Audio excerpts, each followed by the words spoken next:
Baik, Assalamualaikum warahmatullahi wabarakatuh.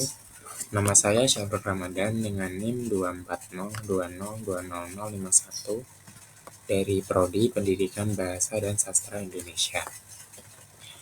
Saya akan memaparkan bagian bab 2 dari Quantum Learning, yaitu kekuatan pikiran Anda yang tak terbatas. Saya telah mendapatkan beberapa poin dari yang telah saya baca. Untuk poin yang pertama ini yaitu global learning atau belajar global.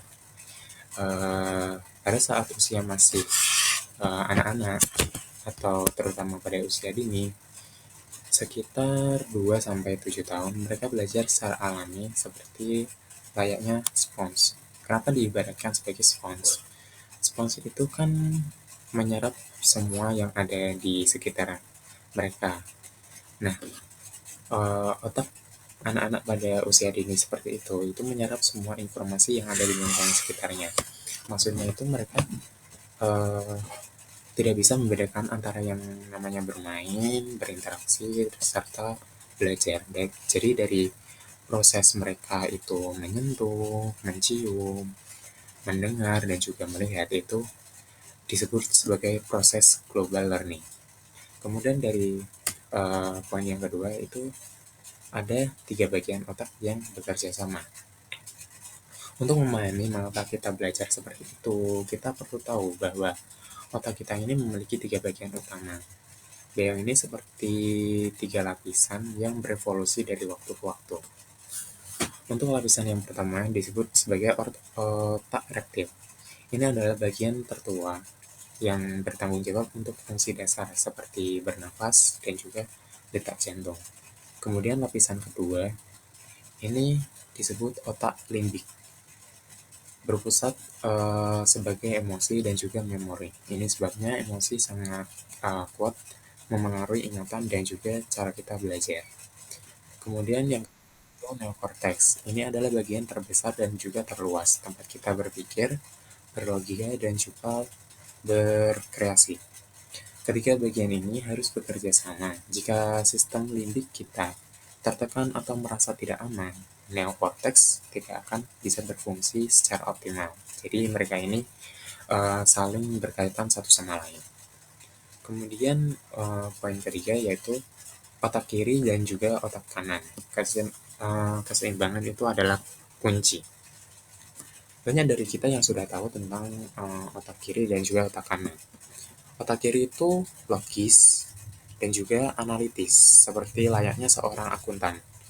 Kemudian untuk otak kanan itu sifatnya kreatif dan juga ini intuitif, seperti layaknya seorang seniman. Di dunia ini yang serba logis dan juga rasional, kita cenderung lebih sering menggunakan otak kiri, sehingga akibatnya itu ketidakseimbangan yang bisa menyebabkan kita terlalu stres dan juga itu menyebabkan kekreativitasan kita menjadi berkurang. Jadi penting untuk melatih kedua belahan otak. Jadi kita itu bisa untuk mencoba untuk mendengarkan musik, menonton karya seni, atau hanya sekedar berpikir out of the box dari pikiran kita untuk menyeimbangkan otak kita. Kemudian poin yang keempat itu kekuatan emosi positif dalam belajar. Poin ini sangat penting. Kondisi emosional kita itu memengaruhi seberapa baik otak kita akan berfungsi. Saat kita merasa senang, merasa aman, dan juga didukung, otak kita itu akan lebih aktif dan juga reseptif. Jadi kalau kita lagi moodnya baik gitu ya, untuk berpikir itu rasanya ringan dan juga semuanya itu jadi terasa mudah. Tapi sebaliknya kalau kita lagi merasa takut atau cemas, otak kita itu mengunci diri dan juga belajar itu menjadi rasanya sulit. Kalau kita lagi bad mood gitu ya, itu kan mau mikir apa-apa jadi susah gitu. Dan juga kayak rasanya males mau mikirin apa-apa. Jadi kuncinya itu jangan takut gagal, karena ya kita kan lagi belajar gitu loh. Jadi gagal itu juga merupakan suatu proses dari belajar. Kemudian yang poin terakhir itu adalah kita harus sadar kalau kita itu punya potensi yang bagus.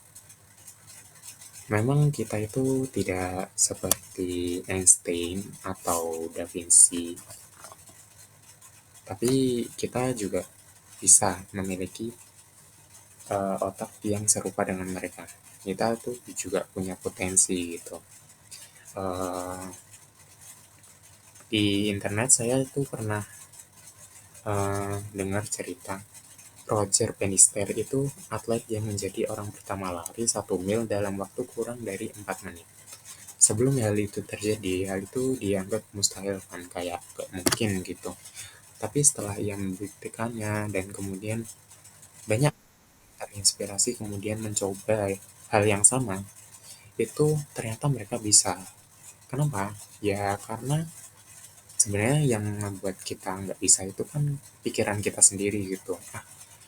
Kita jadi mikir kayak nggak mungkin laris sekencang itu dalam waktu yang sesingkat itu. Tapi setelah kita coba ternyata kita bisa gitu. Karena ya batasan itu hanya ada di pikiran kita sendiri. Jadi kisah ini itu mengajarkan kita tentang modeling, yaitu kemampuan kita untuk meniru keberhasilan orang lain. Bukti bahwa batasan terbesar seringkali adalah batasan yang sebenarnya kita buat sendiri. Jadi kita telah melihat bahwa otak kita itu merupakan alat yang luar biasa. Kita punya 3 bagian yang bisa bekerja sama. Keseimbangan antara otak kiri dan otak kanan itu yang begitu penting. Serta yang paling utama itu emosi positif sebagai bahan bakar atau energi yang mendorong kita untuk memberikan tindakan yang baik dan memberikan tindakan yang positif bagi kita. Jadi sekian presentasi dan pemaparan yang dapat saya sampaikan. Kurang lebihnya saya mohon maaf. Wassalamualaikum warahmatullahi wabarakatuh.